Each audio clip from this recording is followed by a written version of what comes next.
Today, Saturday, May the 10th, I have finished my morning walk. Normally on Saturdays, I do a run, certainly when the weather looks like this. But today it was a walk because yesterday afternoon was gorgeous and I decided to do my run yesterday. My legs are killing me, but nonetheless, today went out, did the walk, and this is my weekly summary. This is the Saturday episode where I kind of bring everything together for the week and just give you a summary of what happened, share some additional thoughts that I might have had. Just want to give a shout out to Adam Rossi, who's a fellow that I follow on Twitter. And a bunch of months back, I heard him say something about sharing his thoughts simply because he's done a lot of stuff. The way I heard it was he's done a lot of stuff in his life and thought that by being able to share what he's learned, that it might help other people. And given that I'm in the midst of trying to move my family around, spend some time in the US, spend some time in Spain, spend less time in Canada for a whole bunch of reasons, which I talk about every day, he was kind of I think that there are other people that might be considering the same thing or are doing the same thing. And maybe in what I'm sharing, I can get some feedback, but also maybe help them make decisions that they're struggling with as well. So thanks, Adam, for the inspiration and encouragement, because now I'm doing this and it's a thing. The quick business update: was able to get the incorporation, was able to open a US bank account, working on getting a US tax ID right now, which turns out to be kind of tricky. Need a certified copy of my passport and a lawyer that I found that thought maybe they could help me. They got a bunch of questions because I don't think I really need one. Anyway, it's like a whole thing. But thanks to Stripe Atlas, which is the app that I used to create a US entity, worked flawlessly, was amazing, was beautiful. Did our banking through Mercury, which another pretty seamless process, was pretty great. And that's because for the last couple of years, my startup has run on Stripe. And so I'm just sort of staying in the Stripe family, and it all seems to be really working well. Um, I talked a lot about sort of the generational things this week about the guff I was getting, Trump derangement syndrome, how people can't seem to have like a rational, or some people can't seem to have a rational conversation about what's happening.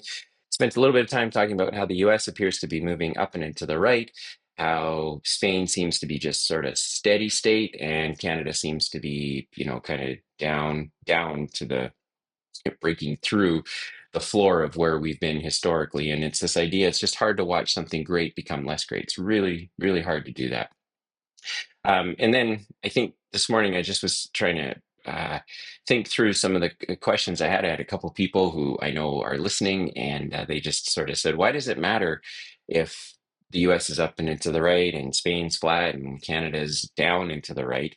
Like, why does that really matter? And I got thinking about what does that mean as I'm a husband, I'm a father, I'm a business owner. And so, like, how does that play out in my life? This whole economic, cultural, societal changes that are happening, and why am I so insistent on trying to get out of where I am? And I think you think about Canada, and as a business owner, it gets harder and harder to hire good people or great people if you see most people are starting to go to work in public service, be it the government, firemen, policemen, what have you.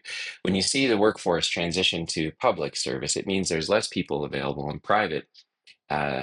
private sector. And in the private sector, it's already hard enough managing all of the details that when you layer in not being able to get great people, then how that kind of trickles down into the general economy, I think, is that you get people who maybe care, excuse me, who care less, who, you go to a restaurant, certainly in our city, you go to a restaurant and you get really crappy service because no one really cares. And then you're asked to tip like minimum 20% or something like that. Just there's this overall interaction with the economy that happens where people just get worn down and nobody cares and no one's delivering anymore. And not because business owners don't want to create a business where they can deliver great service. It's just harder and harder to get people to care because their own personal situation is such that they're not making enough money. The world around them is very, very expensive, and it's just hard to get out of bed every day and want to be better than you were yesterday because it feels like you're fighting an uphill battle. And that uphill battle takes the form of taxes, takes the form of bureaucracy, takes the form of political dissension, takes the form of a cup of coffee, apples, bananas, bread being more expensive, and you just feel like you're pushing up. And so that's why I think it matters. I think it matters when someone like me, I grew up in a Canada that has been declining, not in a Canada that's rising. versus say going into a Spain where the descent has already happened and I'm coming into Spain when it has already kind of hit rock bottom and is trying to bump along the bottom and recover. It's easier to get excited about what the future might look like. And then, of course, going into the United States where things are up and into the right, you just want to kind of catch that wave. So those are kind of some of the philosophical things. And then that kind of flows into how I look at my life as well. And I know that like there are value, people who create value, and there's people who destroy value.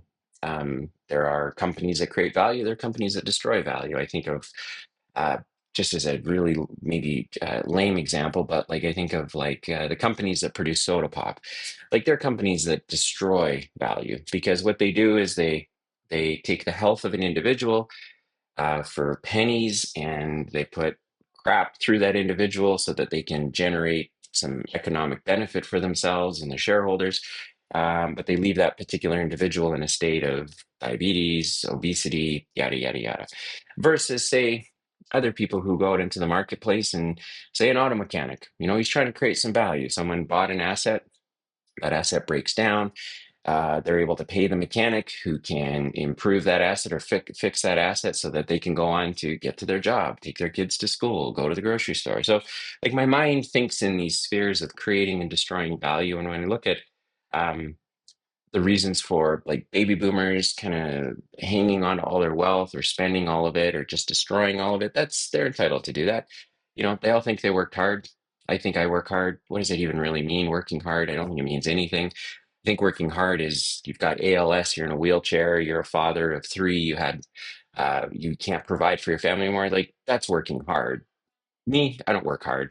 I get the benefit to do I have the benefit of being able to do the things I want. Baby boomers, for the most part, got to do the same thing, but they're looking to just to simply destroy value through trying to not turn it out and invest it into future generations, but just to consume it. And cool, good on you. You're entitled to do that. Not how I look at the world, but someone might say, well, then Dylan, how do you look at the world? And from the very first child I had, Lisa and I have always just had this view that everything we have is theirs anyway, theirs. And if we're blessed with a bunch of grandkids, it's going to be theirs too. So, like, I don't really own my home. I don't really own my business because, if it wasn't for the people that show up every day to work in the business, what do I really own anyway? Right? I mean, am I taking some risk? Sure. Am I getting a payoff for it?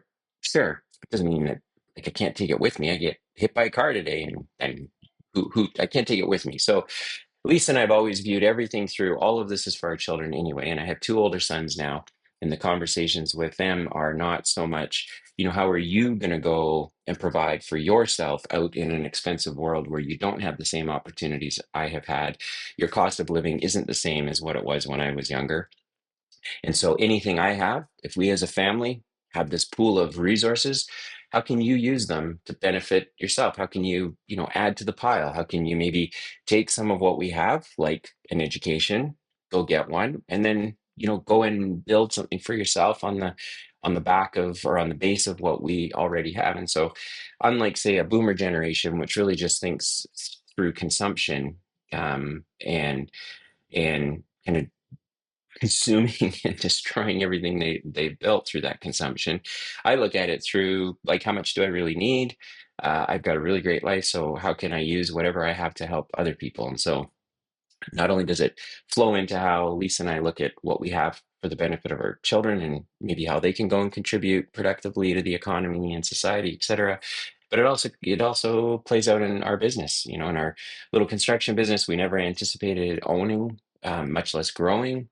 It looks like, one of our guys helping him build an actual labor business for the Latino community using our back office administration, deal flow to try and not only achieve our own goals, but to help him achieve his. It looks like hiring an accountant who says, look, I want to build a bookkeeping business and having our business be one of their first customers for a bunch of accounting work. So I look at the world through the lens of value creation and value destruction.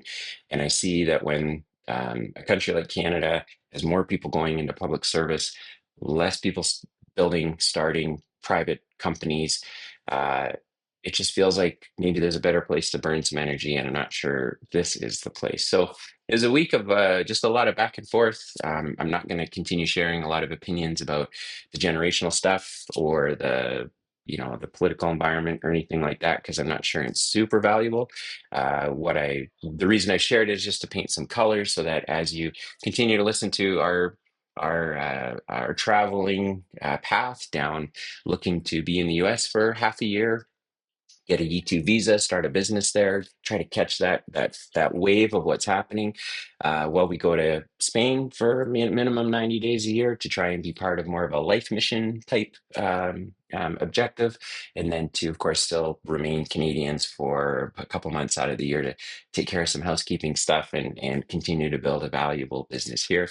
That at least maybe now there's some like context for all of that. So anyway, it's been a good week. I kind of end every episode with is this a week where I stay or where I go and keep going down this path? And so far, all signs point to like let's just keep going.